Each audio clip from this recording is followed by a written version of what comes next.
Vamos começar falando sobre a vida e o contexto histórico de Paulo. Olha só, sobre os detalhes biográficos dele. Nome e origem.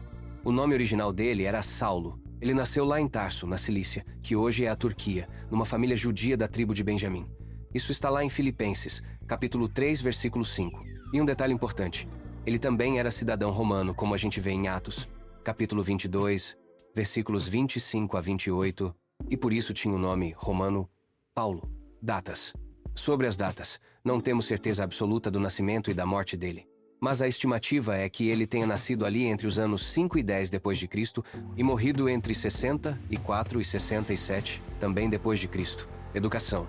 Quanto à educação, ele estudou em Jerusalém, como se diz, aos pés de Gamaliel. Isso está em Atos, capítulo 22, versículo 3. Gamaliel era um mestre fariseu muito respeitado, o que mostra que Paulo teve uma formação bem sólida na lei judaica e nas tradições dos fariseus.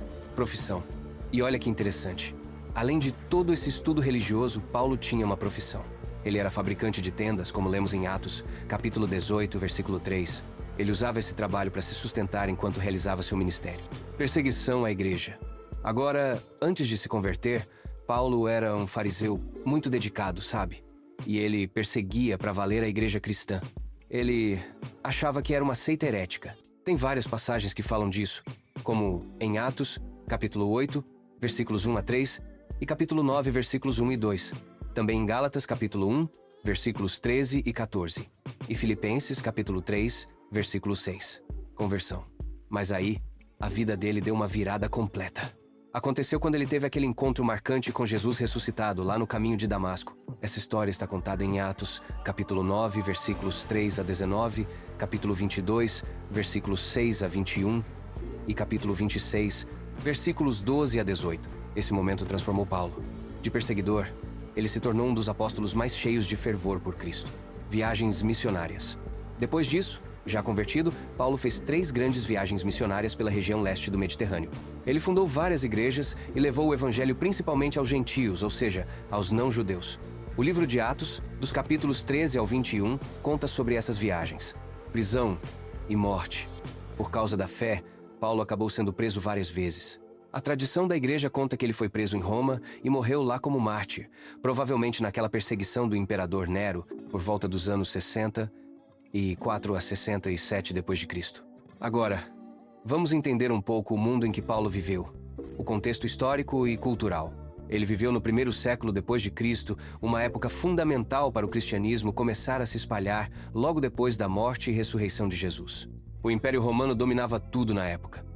Por um lado, isso ajudou Paulo nas viagens missionárias, porque tinha estradas, uma certa organização e paz. Mas por outro lado, o Império também era fonte de muita oposição e perseguição contra os cristãos. Paulo era o que chamamos de judeu da diáspora, ou seja, vivia fora da terra de Israel.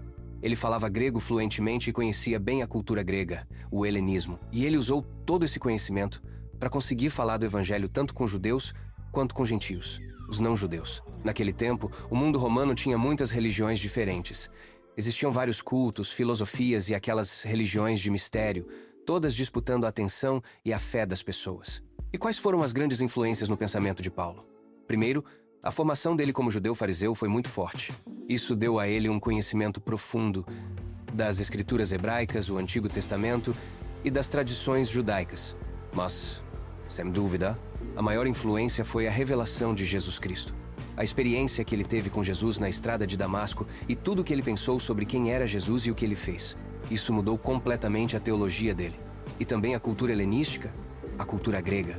Mesmo que ele criticasse alguns pontos da filosofia grega, Paulo usou ideias e palavras dessa cultura para explicar o evangelho de um jeito que as pessoas no mundo greco-romano entendessem. Vamos falar agora sobre o que Paulo escreveu, suas obras e produções literárias.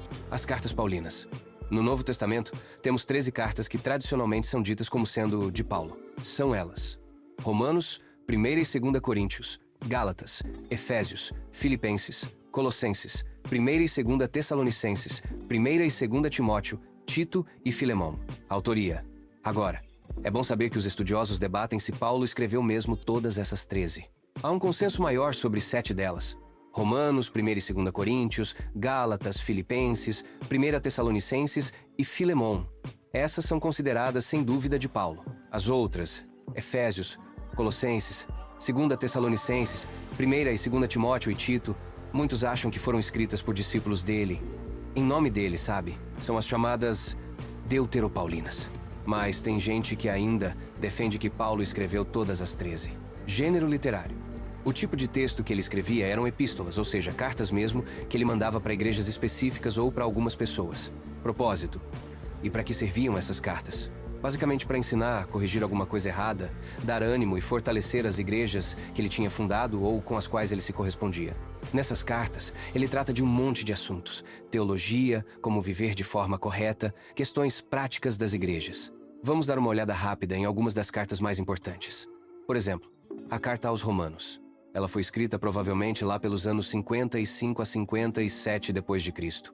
Os temas principais são a justificação pela fé, a ideia de que todo mundo peca, a graça de Deus em Cristo, como judeus e gentios se encaixam no plano de Deus, a vida guiada pelo Espírito Santo e a ética cristã. A carta é bem organizada, apresentando o Evangelho de forma sistemática, começando com a necessidade de salvação para todo mundo, capítulos 1 a 3, depois falando da justificação pela fé, capítulos 3 a 5, da vida no Espírito 6 a 8, do lugar de Israel no plano de Deus 9 a 11 e terminando com conselhos práticos para a vida cristã 12 a 16. Depois, temos 1 Coríntios, escrita um pouco antes, por volta de 53 ou 54 depois de Cristo. Aqui, Paulo trata de vários problemas: divisões na igreja, imoralidade sexual, brigas entre os cristãos, questões sobre casamento e celibato, liberdade cristã, como celebrar a ceia do Senhor, os dons espirituais e a ressurreição. É basicamente uma série de respostas a problemas e perguntas que a igreja de Corinto tinha.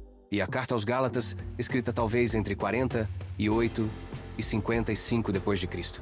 O foco aqui é defender o evangelho da graça contra aqueles que queriam impor a lei judaica.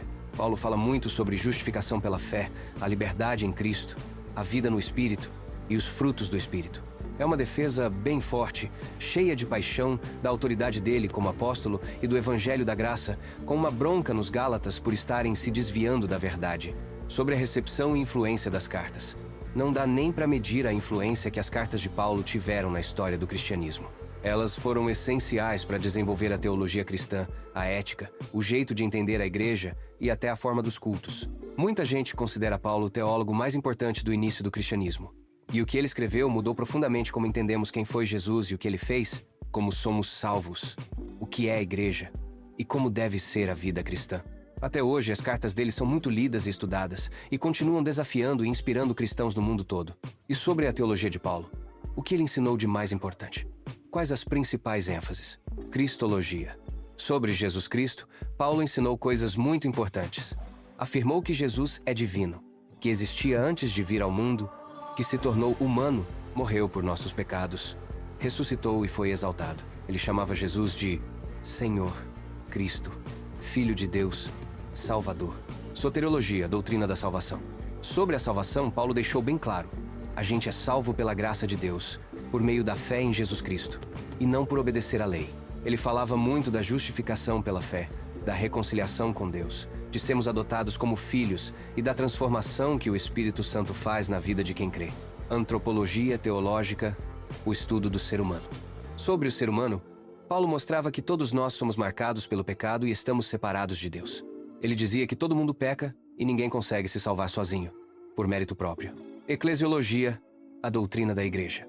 Sobre a igreja, Paulo usou aquela imagem famosa: a igreja como o corpo de Cristo. Ele queria destacar a unidade, mas também a diversidade dos membros. Ele também dizia que a igreja é o templo do Espírito Santo e a noiva de Cristo. Escatologia, o estudo das últimas coisas.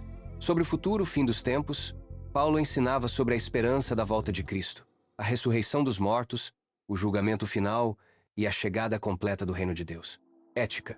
E sobre como viver, a ética de Paulo se baseava no que Cristo fez por nós e na ação do Espírito Santo.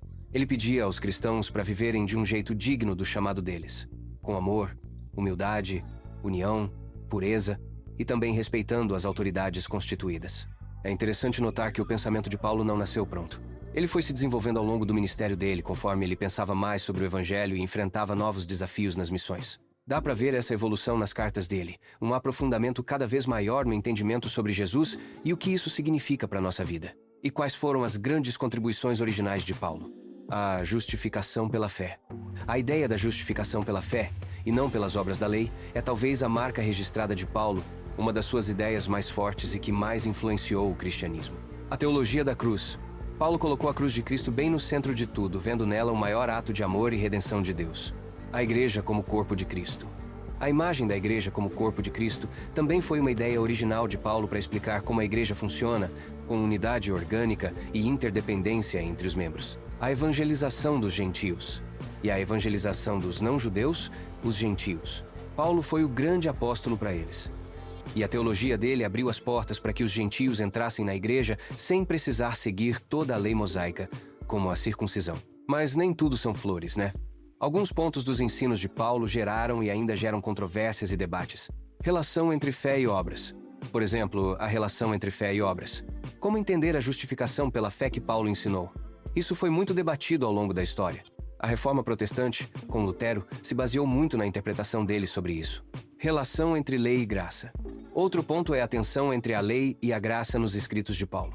Também dá muita discussão e interpretação. O papel da mulher na igreja. E o papel das mulheres na igreja?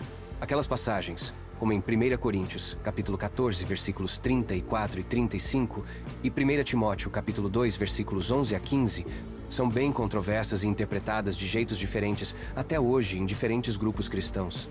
Universalismo. Tem também a questão do universalismo. Alguns estudiosos olham para passagens como Romanos, capítulo 5, versículo 18, e 1 Coríntios,